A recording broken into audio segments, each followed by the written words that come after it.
bottle signs, or markers that revealed the location of the hidden Yamashita treasure. One of you guys have recently suggested that I should elaborate how me and my crew ended up uncovering hidden Yamashita treasures.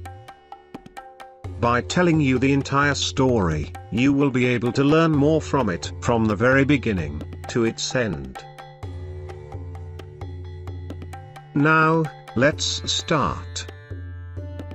In this video, I will share with you guys how me and my crew managed to uncover a hidden Yamashita treasure deposit, which involved bottles used by the Japanese Imperial Army soldiers as signs or markers. In the previous video, I have already covered the meaning of bottles. So in case you have not watched it yet, then I do recommend that you should go watch it first, before continuing on this video.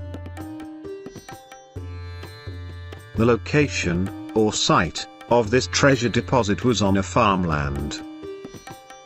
It is a private land, owned by an old man, which I think at the time when we operated his land, he was already at the age of 65. He owns one old house in the middle of his farmland. According to him, this house was built during the Spanish regime, and based on what I saw, it was still looking good. During the Second World War, the Japanese Imperial Army used his house and stayed in that place for several months. Going fast forward, when we examined the house, it has a lot of engraved signs or markers which can be found on the walls, ceiling, floor, and underneath the floor. They were legit Yamashita treasure signs, the reason why we got interested in working on it. But unfortunately, we were not the first group of treasure hunters who came into the old man's place to search for the hidden Yamashita treasure. There were other previous groups who already made a lot of diggings around the old house. Thus, some signs or markers were already tampered and lost. And worst, they all failed to find the hidden treasure deposit. When I continued having a conversation with the old man, he revealed to me that he found a lot of bottles scattered on the area where he put his carabao to rest or sleep. This caught my interest, so I asked him to show it to me. The portion where the old man found the bottles were exactly right at the spot where the carabao loves to lay down and peacefully sleep. In the first place, it was actually the carabao who accidentally uncovered the bottles, at a depth of only around 6 to 12 inches. The old man already removed the bottles, because his carabao might accidentally get hurt, if it happens that one of the bottles got broken. Although, he did not make any attempt to dig it down further. So I called my team, and we tried to dig the portion where the carabao loves to rest. At that moment, the big and slow-moving creature needs to find another spot to spend its time resting peacefully. So I felt sorry for it. When we started, we had uncovered more old bottles at the depth of 3 feet. The bottles were a mixture of dark brown and dark green colors. As for their sizes, they had varied lengths which ranged from 6 to 12 inches. But as we closely observed, the bottles were all properly arranged, which made us realize that these bottles weren't thrown there as garbage. It was because these old bottles were all arranged where their heads were pointing in a downward direction. If these bottles were just trash, then the bottles don't need to be arranged, but simply randomly piled around that spot. We have already covered in the previous video that bottles do give direction similar to an arrow sign. The tip of the bottle's head acts as the arrowhead. Thus, we carefully removed the old bottles and we continued our diggings.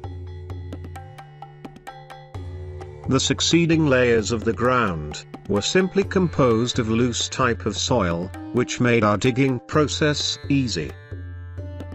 But at the depth of nearly 7 to 8 feet, our diggers had felt that making contact with the soil made their skin itchy. This had alerted us that the Japanese Imperial Army soldiers had mixed some sort of unknown chemicals on that layer of the ground. So temporarily, we stopped our operation because we had to flash it first with water. For those who do not know, flashing is a simple method to get rid of the chemicals, or at least lessen the contamination, allowing the diggers to continue to dig with safety. This is simply done by filling the hole with a lot of water, then wait for it to submerge, before attempting to continue with your diggings. What we did on this operation was that we used a hose with endless water coming from the stream, in flashing the hole for at least one whole day. The next day, we continued with our excavation. And at 10 feet, we had uncovered another well-arranged bottles, just like those that were on the 3 feet depth.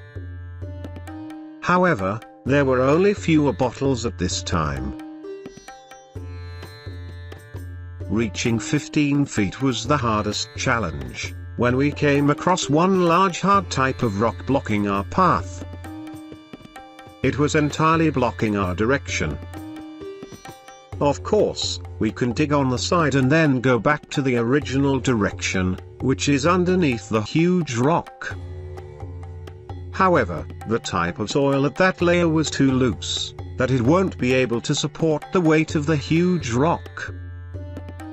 We couldn't take the risk, so we had chosen the longer route, which was to break the huge rock. It took us about 3 weeks to completely remove the huge rock.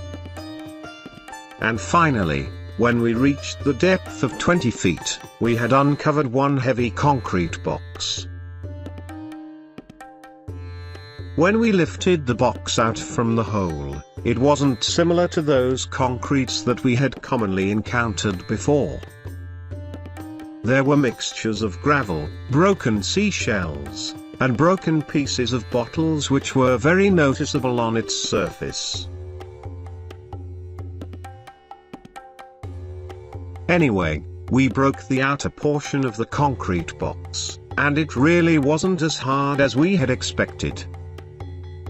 But, its inner portion was filled with alkitran, which was the final coating of the items.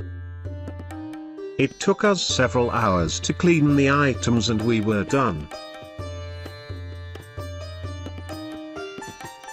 Overall, we had a speculation that the item we had successfully recovered was a small separate treasure deposit only. We do have a strong feeling that the main treasure deposit is hidden somewhere near the old house, which we are still currently trying to figure out up until today. Did you enjoy watching my video? If yes, and if you are new to my channel, then you may want to subscribe, like this video, and hit the small notification bell icon. By subscribing and hitting the bell icon, you will receive alerts or notifications about my new published videos. If you want a reading material about treasure hunting, then you may want to visit my blogging website at treasurehunt.club. Thank you very much for watching, and happy treasure hunting.